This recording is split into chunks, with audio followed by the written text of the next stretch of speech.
Hello. All right, I'm gonna wait for Lisa to join and wait for some people to jump on as I enjoy this. All right, there's Lisa. Go.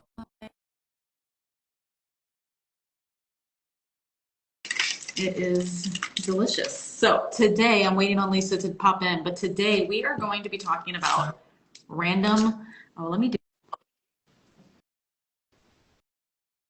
my stuff.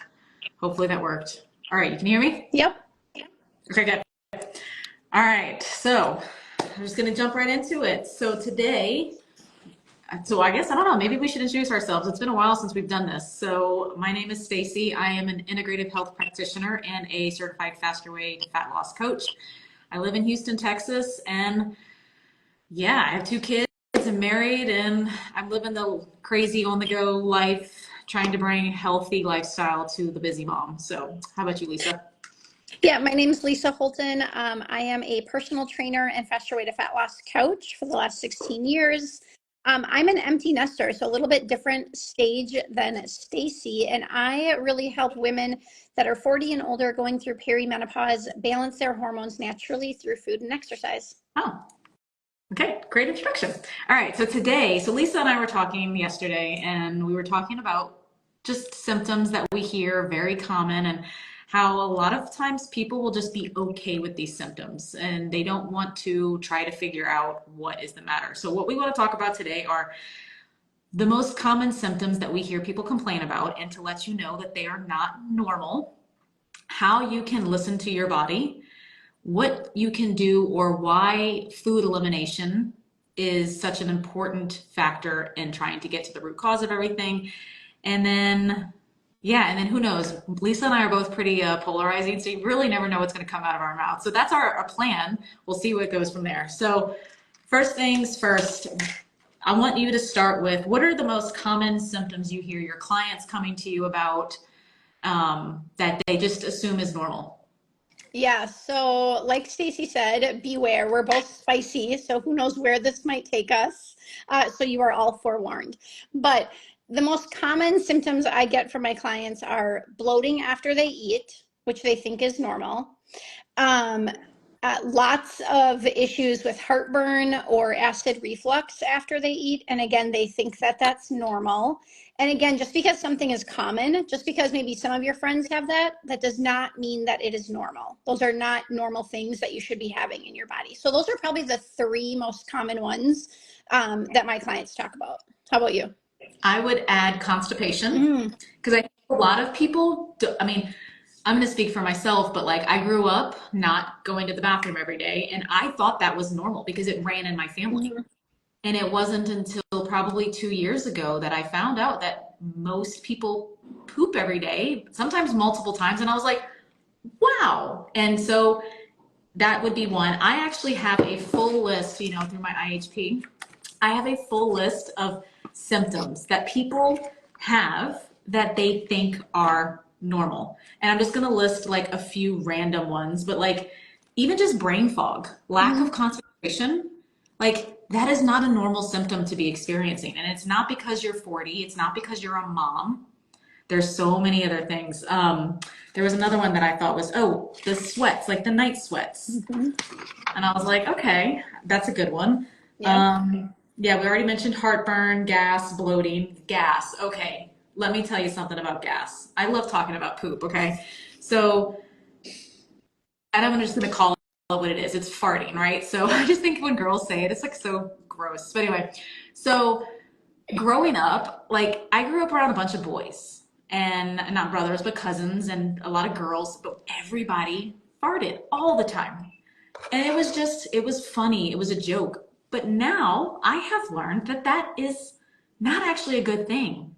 So what is it about these symptoms that our body is telling us? Because I have my viewpoint, but I want you to kind of talk about what you think. Yeah, so when your body is doing something, like it's giving you a signal, whether it's gas, bloating, whether it's even a headache, like we didn't talk about that, but having a headache, that's a sign that something is not right with your body. That's literally your body saying, please help me.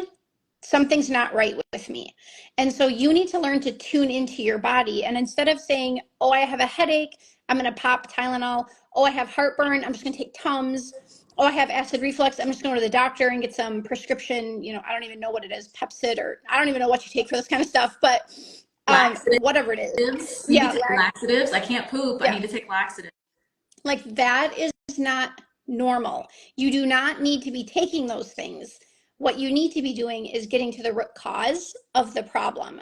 So we need to start listening and tuning into our body as opposed to always being like in reactionary mode, like, oh, I have a headache, pop the Tylenol, instead of, okay, I have a headache. Why do I have a headache? Did I drink enough water? What did I eat? Am I stressed out? Did I sleep good last night? That's what you have to be thinking about. So what are your thoughts, Stacey? Yeah, I mean, exactly the same thing. We have all of these different organs in our body. The liver is our epicenter of our whole body. Everything goes through the liver. Our digestion, our intestines, we have like, I like to always explain about our intestines as like if it's a pantyhose. And as food goes through this pantyhose, it's ripping the pantyhose, into shreds. And so as food is coming through, it is irritating this pantyhose. And so the best way for your body to say, oh my gosh, something is wrong in here, is to cause bloat.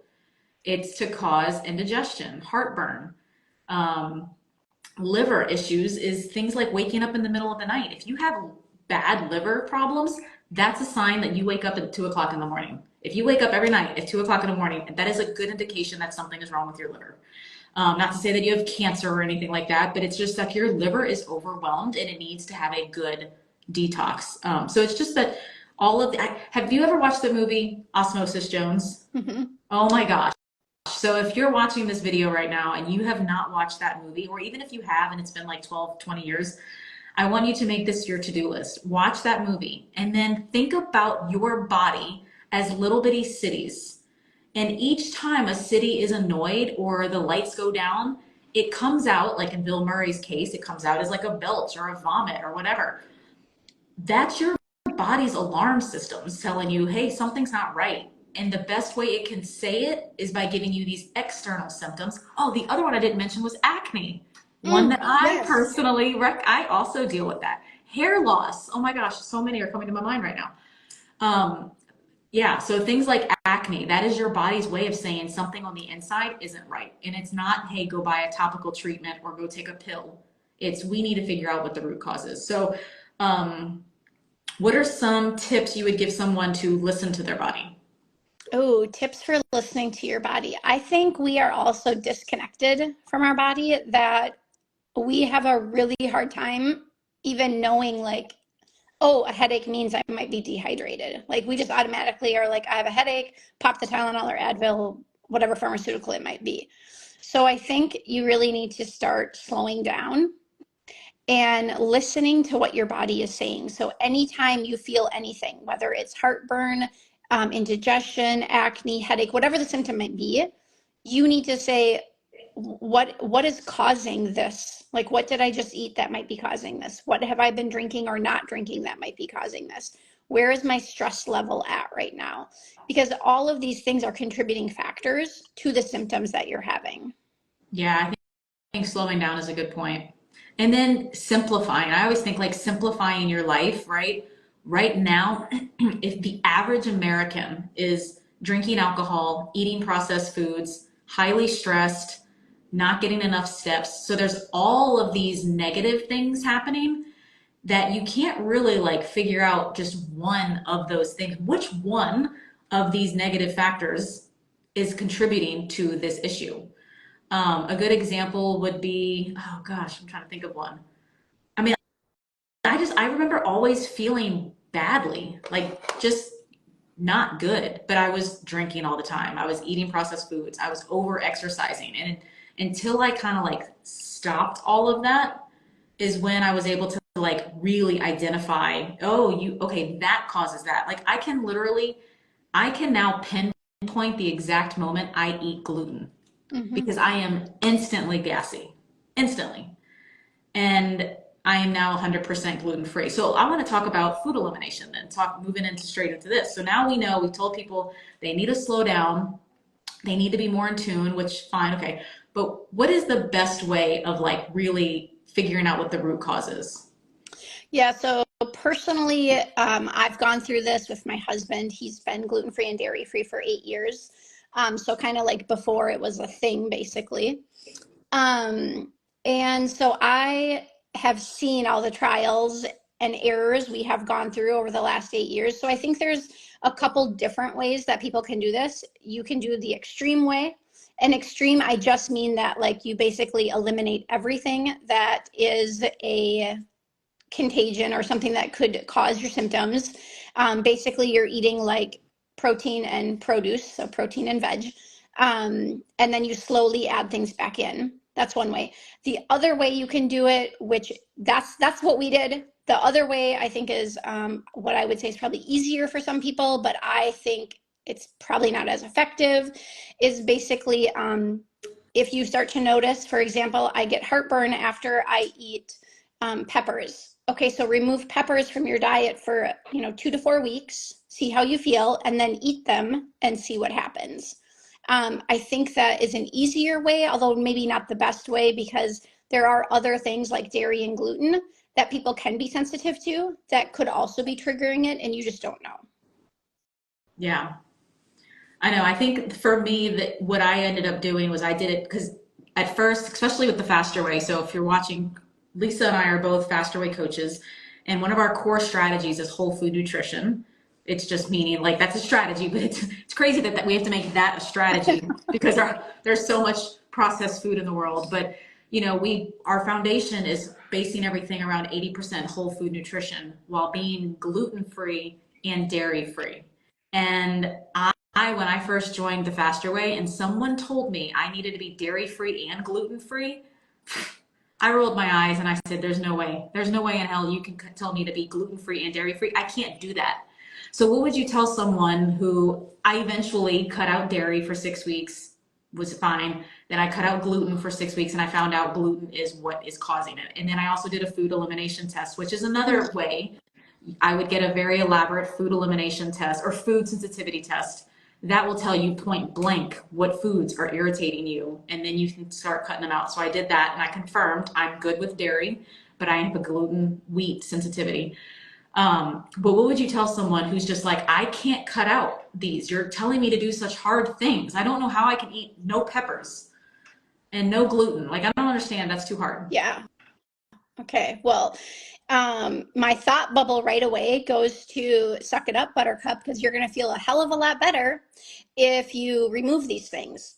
But nicely, as a coach, I do coach my clients through what foods you can eat, and what foods to stay away from. Because the reason we say stay off of dairy and gluten for the 6 weeks is because most people do have a sensitivity. Over 50% of Americans actually have a sensitivity to either dairy, gluten, or both, but they don't realize it because you are so used to feeling like crap. I mean, let's just say it like it is. It's the truth. You guys walk around eating McDonald's, eating Pop-Tarts, eating soda, and then having 2 glasses of wine at night, and you can't fall asleep, and then you wonder why you look like crap and you feel like crap.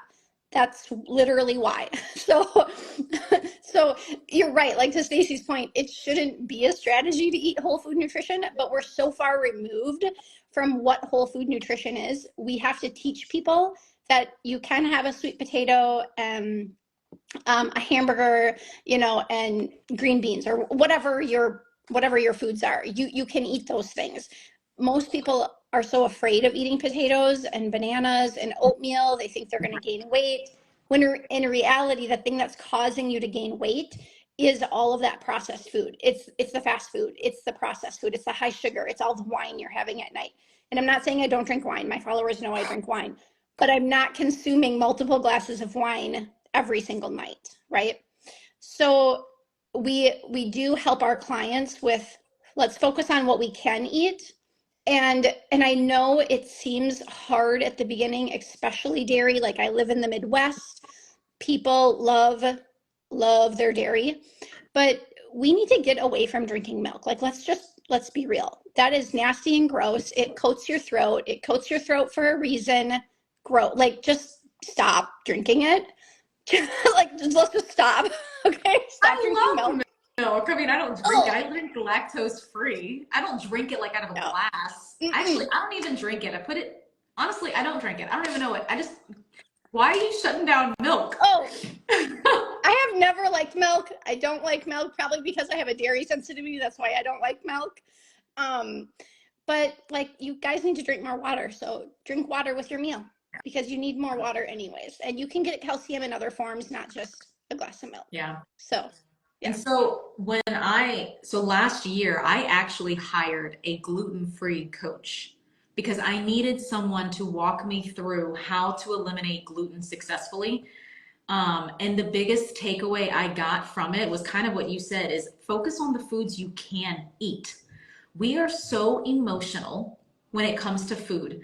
And I was listening to a podcast today and it was with oh God, the monk. What's the monk's name? Oh, I can't think of his first name. I know who you're Oh, talking about. you know what I'm talking about. Okay, Yeah. so it'll come to me later. He was interviewing someone about a book and he was saying, like always think about your childhood.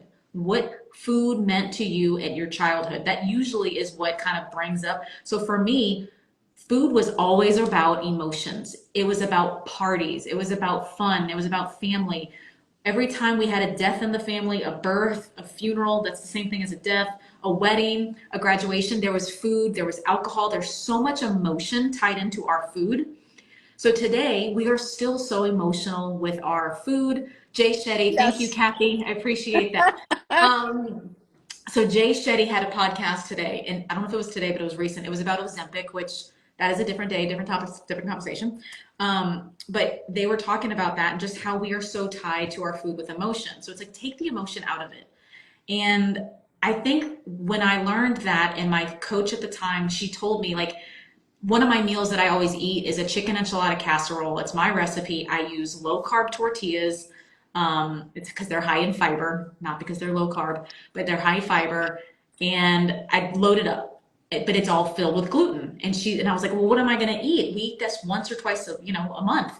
And she's like, stop thinking about what you can't eat and see what you can replace it with. So things that you can eat that don't have gluten are quinoa, brown rice, jasmine rice, potatoes, sweet potatoes. And I was like, okay, so now I make my chicken enchilada casserole with a quinoa base. I'm still getting in all my fiber. It's not actually with tortillas, but who needs really tortillas, right? Like just because I called it a chicken enchilada casserole. So it's like once I pulled the emotion out of it and she gave me other ideas of what I can eat, it made it so much easier. And now I have been gluten free for a full year. And yes, as soon as I have gluten, I can instantly tell you, like I told you, I am instantly gassy. I'm like, dang it, I knew that had gluten. So that's kind of what I would say is yes, it's hard, but I feel like once you start removing and alleviating these symptoms, like heartburn, I used to get heartburn all the time. Tums were like amazing, right? If I get heartburn, like you said, I listen to my body and I instantly go, oh, what did I just eat? Tomatoes. Tomatoes give me heartburn. And fun fact for people who do get heartburn, acid reflux, or any sort of like digestive type symptoms, pay attention to the nightshade vegetables. Tomatoes, bell pepper, peppers, cayenne pepper, chili flakes, I think eggplants on there, okra. Just Google nightshades. Some people, based on their genetics, can't eat nightshade vegetables. And I do believe I am one of those people because every time I have something tomato based, I get acid reflux and indigestion. And I even had an endoscopy thing. And the doctor told me, yes, you have a hiatal hernia, you have indigestion, blah, blah, blah. Stay away from red sauces. And I was like, oh. And I confirmed it by eating lasagna yesterday. I made a lasagna. So it just goes back to like, pay attention to your body. Is that heartburn truly worth it? Same thing with alcohol. Alcohol is a different topic for a different day as well. But like, I ask myself when I go to drink, do I really want to feel badly tomorrow? Because I know now how I feel. So that's I'm going to pass it back to you. I don't know. Yeah.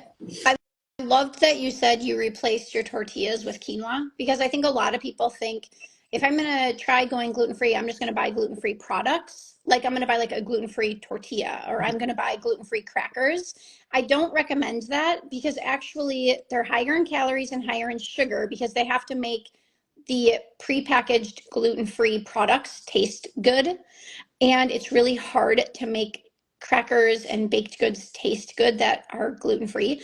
Plus, rice flour and tapioca flour are not great for your gut either. Like tapioca starch or tapioca flour, which is what is in a lot of gluten-free crackers and gluten-free bread products, it will make you bloated or make you feel maybe a little bit more bloated. So I don't recommend doing that. I recommend what Stacey said, which is finding other things that are gluten-free naturally. So the quinoa, the potatoes, the sweet potatoes, corn tortillas, you can have those. Unless you're sensitive to corn, because I'm also sensitive to corn. Right. Well, then you can't have Yeah. those. Yes. Yeah. So that's why I think, like, yes, you could do a food elimination test or like a 30-day food elimination. That's where like the idea of Whole30 came from. You could do like an autoimmune protocol diet, which is an AIP, which is an extreme anti-inflammatory diet. You could do a food sensitivity test with blood, which is what I've done as well. You could also just do the faster way program. Like honestly, like not to, I mean, that's literally what was the first stepping stone to this entire journey for me. And I could probably speak for you as well, but it was like, that was the first thing. It was like, oh, I'm eating so much processed food. So it's like, it kind of goes back to like, instead of like cutting out everything in your life, cutting out the alcohol, the sugar, the frappuccinos, the pizzas, all of that, being like, let me just start looking at one thing at a time. And that's really what the Faster Way program did for me, was it said, you're not eating enough protein, you're not eating enough calories, but you're also eating too much sugar. And so it kind of just started peeling back the onions. And then I was able to do a 6 weeks without dairy. Then I was able to go gluten free. And then you just keep peeling back the onion until you get to a point where you're like, I am never going back to the way I felt before. And that is my why now. Like, I will never go back to the way I felt January 1st of 2020, ever. Yeah. So, when I started Faster Way, we had been dairy free and gluten free for probably 5 years. So that wasn't a big change for me. But as a personal trainer, I was very busy at the gym with clients. My lunch was a protein bar and a latte because I thought that's healthy. And when I started tracking my food to see what I was actually eating, I did not realize how little protein I was getting. Like most days I got between only 40 and 50 grams of protein per day. And I was doing 2 exercises a day, like 2 workouts a day. I was doing my own personal one, and then I was teaching a group exercise class, which, when you teach group exercise, you have to do the workout in front of everyone. It wasn't like personal training on top of all the personal training clients I was doing as well. So I was expending a lot of energy and not putting a lot of energy back in my body, which was why I was having a hard time losing that belly fat in my 40s, because I wasn't balancing my hormones by eating enough food, especially protein, to sustain all of that. And my body was like, yeah, we're not losing weight, but lost 8 inches in like 3 months with Faster Way once I started eating more food. So yeah. same. I lost 19 inches in 9 months. Wow, that's amazing. Yeah, it is just literally cutting out so much crappy food and bringing more to you, right? I mean, the food that you eat is the energy that gives your body life. Like, it gives your body the energy to continue. So if it doesn't, I like to always use the example when I explain to clients is like, imagine your metabolism is a fire, and the fire can't burn if there's no stuff to it. Throw some fuel on top of it, throw some paper, And if you just stop giving it the fuel and the paper, it's going to start simmering. And it's going to start simmering until it's dead. And that's when people are like, well, my metabolism is so slow. No, your metabolism's not slow. The diet doesn't work for me. No, it's not the diet. It's your habits. Different topic for a day. That is a different topic for another day. But I love that we're talking about this issue, and especially gut health. I know that's a big love of yours is gut health and really helping people learn how to heal their gut. And over the last 8 years, with seeing, my husband and go through his journey, I think people people just don't realize how important gut health is.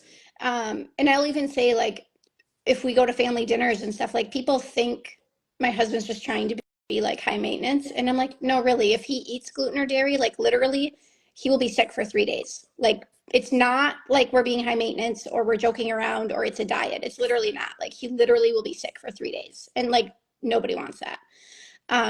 So I think you don't realize how inflamed and how horrible you feel because you think that it's normal and you've lived like it for a while. And because it runs in your family. A lot of people think, well, it's because this runs in my family, this Yeah. is normal. But And I have diabetes, heart disease, all of the good stuff in my family, just like everybody. Like, we grew up in a time where if we were popped with antibiotics and birth control and all of these processed foods, that all it did is just tear up our gut lining. And your gut and your liver are like the two most important pieces of your body. So, yes, so if you want to get healthy, if you want to start to feel better, if you want to debloat, you're going to have to start listening to your body and start to fix your gut and heal your gut. And Stacey and I are here to help you do that if you have questions. So make sure to drop them below and give us a heart. We want to hear from you guys. yeah. All right. So we will end this now. And yeah, reach out to either one of us directly if you have any questions. Yeah, that's it. All right. All right. This was fun. All right. See you guys later. See ya.